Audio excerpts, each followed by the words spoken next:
Hey everyone, Bob Pritchard here. Haven't been on YouTube for about 9 months.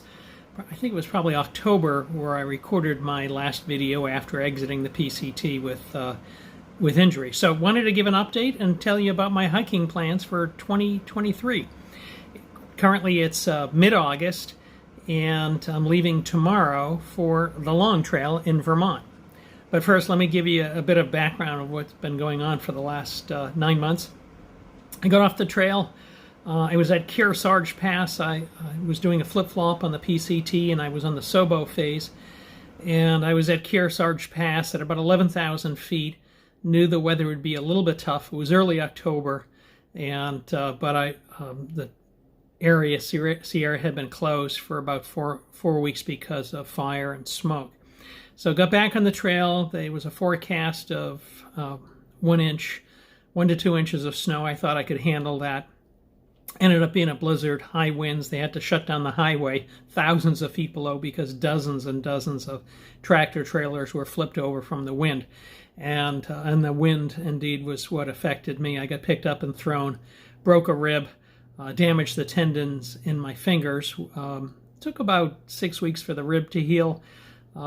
Took about, well, frankly, my fingers still haven't healed. The tendons, according to the doctor, are a long time to heal.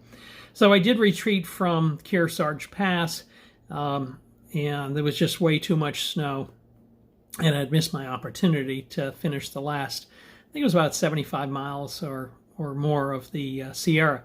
So I hitchhiked down to Kennedy Meadows and proceeded south, hoping that my rib would start feeling better. It did not. I made it another 75 miles to Walker Pass, and I was just in terrible pain. So I exited the trail, got diagnosed, and then took months to recover. So now we are in 2023, and man, would I love to get back to the PCT. However, a lot of things have gone on during the last year or so. My wife's had some health issues that has limited her mobility. She had to have many rounds of chemo to address that. She's in a stable condition now, but that's one factor. And I figured if I went back to the PCT, it would take another probably six or more weeks to finish that off. In any case, I had two dogs, two Samoyeds. My boy Noosh passed away late last fall. From heart disease at 10, that was crushing. And my girl, remaining Samoyed Cami, I'll throw some pictures up because I love them so much. My remaining baby Cami, who's 12, is definitely in old age, and sadly she has liver cancer. She's on chemo, and it's just another reason why I don't want to leave for a long time, just in case something was to happen to her. My current plan is to do the Long Trail northbound, and then the Long Trail, by some background, is the oldest long-distance trail in the United States. The first 100 miles of the Long Trail overlaps with the Appalachian Trail, and indeed the Long Trail was the kind of the genesis of the Appalachian Trail. It's 272 miles. It goes from the border of Massachusetts to Canada. And it's quite rugged hiking. The first 100 miles, again, is pretty rugged. It's the AT, but then the next 172 miles becomes more remote and more rugged. It's going to be a challenge. I'm not in fantastic shape. I've had some back issues, and so I haven't been doing a lot of hiking. Done some hiking, but not a ton. And mostly doing bike riding and dog walking right now to get out and about. I think it'll take me about 3 weeks. Could take as long as 4, depending upon the conditions I face and how many miles I can crank out. I was cranking out as many as 35 miles a day on the PCT and 25 miles in the Sierra, but I don't think it'll be anywhere near that on the Long Trail. Probably start with much less mileage and then build up. So yeah, that's what's going on. So why don't I give you a quick update on my gear, and let me just kind of point you in that direction right now.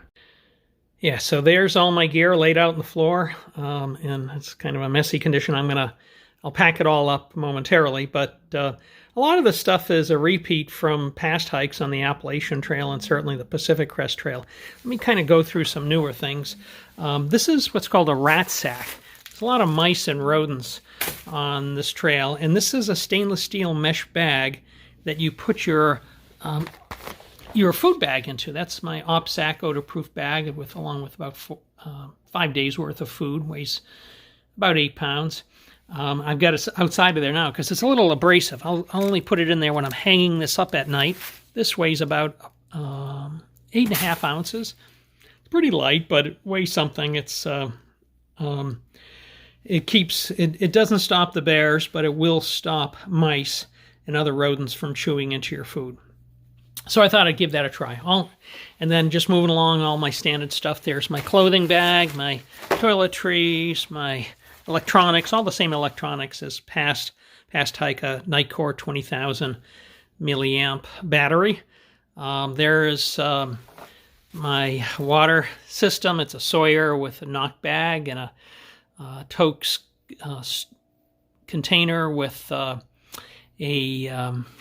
whatever it is, it's darn good. There's a stove inside there. Same cushion I used previously. That's just a super thin 1/4-inch cushion or less. Actually looks like an 1/8 cushion to further protect my Neo Air X-Lite and to be a backup should the X-Lite pop a hole. There's my duplex tent, which I'll certainly use, but I may not use a ton since there's plenty of shelters. Backing up here, I have same synthetic puffy that I used on the Pacific Crest Trail and a 40-degree quilt.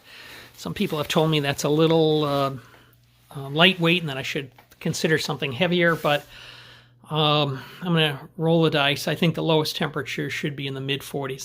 That's my prediction anyways.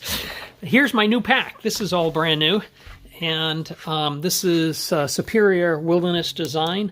This is made of this new fabric called Ultra, and in particular, this is the Ultra 400. In particular, it's the Superior Wilderness Design Ultra 400 Rugged Long Haul. It's a 50-liter pack, and yeah, I'm looking forward to trying it. And I'm checking out my umbrella. I'm going to test drive an umbrella on this trail.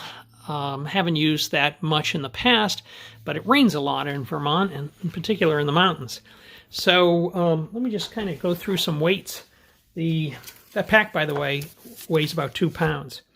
My base weight is about 14.5 pounds, so that's a couple of pounds less than on the Pacific Crest Trail. And fully loaded with 7.5, 8 pounds of food and 4 pounds of water, I am at about 26 pounds, which is great. So pretty happy with that. And so that's my gear. And let me just picture to me. Here I am back again, and look forward to seeing you tomorrow on the long trail. Hopefully things. I'm going to drive from Cape Cod to western corner of Massachusetts, and my wife will kick me to the curb and set me loose. So pretty excited about the whole thing, and I'll report back later from the trail.